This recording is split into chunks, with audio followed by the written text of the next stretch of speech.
A produtividade do milho de segunda safra em algumas regiões de Mato Grosso pode não cair tanto como indicaram previsões feitas anteriormente. Por exemplo, na região de Primavera do Leste, as lavouras apresentam um bom estágio neste momento.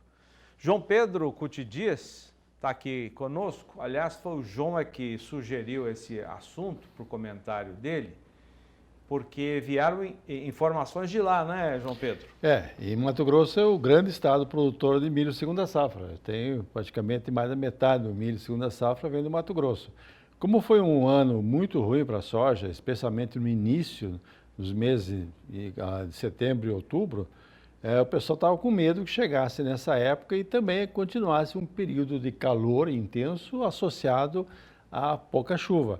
Mas não está acontecendo isso. Parece que agora, nesses últimos 30 dias, você teve um bom volume de chuva e agora, nesse momento, que tem muitas lavouras entrando num processo reprodutivo, já pendoando e já monecando, parece que o tempo tem ajudado. Então, você tinha uma previsão de colher menos de 40 milhões de toneladas, parece que agora já o IMEA está falando em 42, 43 milhões, graças a essa condição climática um pouco e mais favorável do que se esperava, né, Zé? Vai ser uma produção gigantesca também. Ocorre que há uma comparação com o que foi no ano passado, né? 7 milhões de hectares o Mato Grosso planta praticamente em termos de milho, segunda safra, né? E milho com alta tecnologia, né? Segunda safra, a expectativa é colher uma média de 100 sacos por hectare, 6 mil quilos. Você tem hoje materiais genéticos muito bons, porém você também tem um aumento de pragas, seja cigarrinha e outras aliado a algumas doenças foliares que atrapalham um pouco. E fosse um ano normal, por exemplo, podia ser sem essas pragas e tal, podia esperar acima de 120, 125 sacos de média.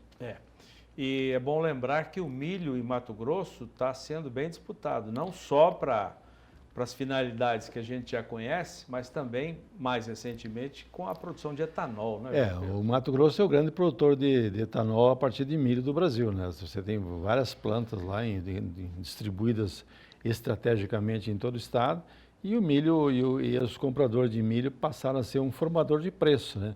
Você tem a outra variável que é a questão da exportação.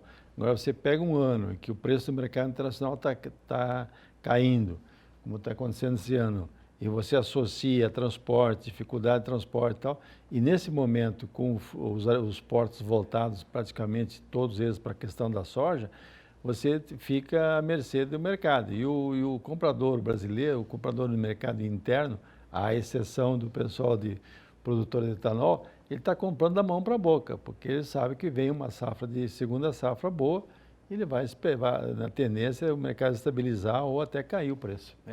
No mercado de exportação, o milho, os volumes têm sido muito pequenos, né, João Pedro? Caiu muito e por uma razão básica, você tem o preço no porto muito baixo, R$ 55, R$ 56 reais, você gasta em algumas regiões quase mais de 20 para levar até o porto, e você disputa com a soja esse momento, né? A soja vai exportar 13 milhões de toneladas, então você disputa tanto o transporte até chegar ao porto, como a questão de espaço nos portos. Então, o milho fica no segundo plano, porque ele vale a metade do preço da soja, então a soja leva vantagem.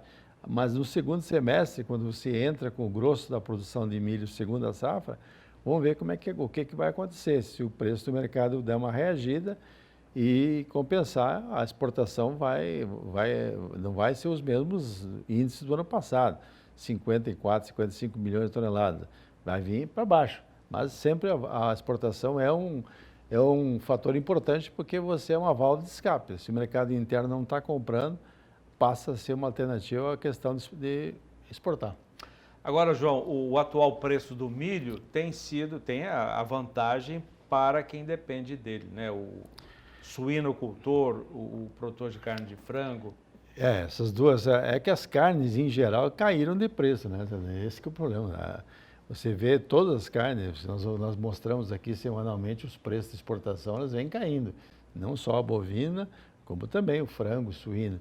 Você pega um grande comprador no mercado internacional, como o caso da China, com 57 milhões de toneladas de carne suína produzida, ele passa a frear as importações, ou criar dificuldade, ou o próprio importadores chineses, sabendo que você tem uma oferta boa de carne no mercado interno deles, eles querem puxar para baixo. Então, esse é o problema maior. Isso vale para o bovino e vale para o suíno também. Falar em exportação, os Estados Unidos têm mantido a segunda colocação entre os principais importadores, João. Até queria que você comentasse, tem um outro assunto aqui para a gente falar, que é o seguinte: o clima volta a provocar efeitos danosos à pecuária de corte dos Estados Unidos. Essa imagem que nós temos aqui é uma imagem de arquivo de um confinamento, de um grande confinamento nos Estados Unidos. Nós usamos essa imagem só para ilustrar esse assunto que eu vou colocar para o João Pedro comentar, porque grande parte do gado dos Estados Unidos é terminado em confinamento. E nós já mostramos aqui também que nos últimos meses, ano passado para cá, a produção de carne nos Estados Unidos tem diminuído bastante, em função principalmente da redução do rebanho. Os norte-americanos tiveram que importar gado de reposição do México. Até um dia, numa entrevista aqui, eu questionei se eles poderiam importar gado magro do Brasil também. Seria uma opção, mas o meu entrevistado, que é um diretor da Matsuda, acha que não seria o caso de importar gado magro do Brasil, mas carne sim. E os Estados Unidos, que agora enfrentam no Texas, teve um problema de incêndio lá, um incêndio que matou, deixa eu pegar o número aqui de hectares, cerca de 1.800.000 acres, isso equivale a mais ou menos 720 mil hectares. Então, teve esse incêndio, a informação é de que houve 7.000 cabeças, João Pedro, que morreram por causa desse incêndio, agravando ainda mais a situação dos Estados Unidos. Talvez isso explique, João Pedro, o fato deles estarem importando muito a carne do Brasil. A carne do Brasil é barata, né? Esse que é o problema deles. A carne lá custa $100 a arroba, eles compram carne aqui no Brasil a $35, $37 a arroba. Então essa é a questão. Até essa semana, um diretor de um dos 3 grandes frigoríficos do Brasil fala que a carne boi mais barata é o do brasileiro. Não é que é mais barato, é que o que paga menos aqui no Brasil, paga menos ao produtor. O produtor está trocando, está numa situação complicada a pecuária de corte brasileira. Então o que está acontecendo? O americano ele desmama o bezerro, já põe no confinamento. E esse ano aconteceu tudo que é desastre lá, tempestade, seca. Eles dependem muito também de muitas áreas irrigam para a produção de feno e tal. E você tem dificuldade hoje até de reposição dessa água do subsolo por questão de problema que a chuva caíram, né? Então, ou a formação de neve foi menor. Então, o americano está passando um sufoco em termos de clima lá também. Eles estão sofrendo com o clima, exemplo de vários lugares do mundo, inclusive nós aqui no Centro-Oeste, apanhamos esse ano com a seca. Demorou para vir chuva, para os pastos recuperar. Nós estamos agora entrando em abril. Agora que a gente começa a ver pasto um pouco melhor, mas passou um bom tempo com os pastos rapados, calor, pasto em dificuldade, né? Então eles estão enfrentando a mesma situação. E então nas regiões de cria deles, o custo ficou maior para comprar feno, para comprar uma série de alimentos para poder manter o gado lá. Então nesse momento eles estão passando por essa situação e o preço da arroba subiu muito. Como eles consomem muita carne moída na forma de hambúrguer, o Brasil é o país ideal. Uma carne barata que eles estão comprando aqui, de equivalente a $38, $39 por arroba, eles compram essa carne, levam para os Estados Unidos, já é o segundo maior importador, importa mais ou menos 10% do total que o Brasil exporta, vai para os Estados Unidos. Eles deram uma cota de 65 mil toneladas com tarifação muito próximo de zero, mas 65 mil... Não é só para o Brasil também, vários países. Mas só o Brasil está com muito mais que isso já, sozinho agora, no primeiro trimestre de 2024, ou seja, mesmo com tributação, mesmo botando imposto em cima, a nossa carne é extremamente competitiva e é uma carne ideal, especialmente carne de vaca, né? A nossa carne de vaca, para fazer hambúrguer, é um momento oportuno. Então, os frigoríficos que estão lá, tem 4 grandes frigoríficos, 2 brasileiros e outros 2 de capital americano, eles estão importando cada vez mais carne brasileira para processar lá. Com certeza, as margens deles são muito boas. Já a diferença de preço entre o que o mercado vale nos Estados Unidos e o preço que eles pagam aqui no Brasil é menos da metade.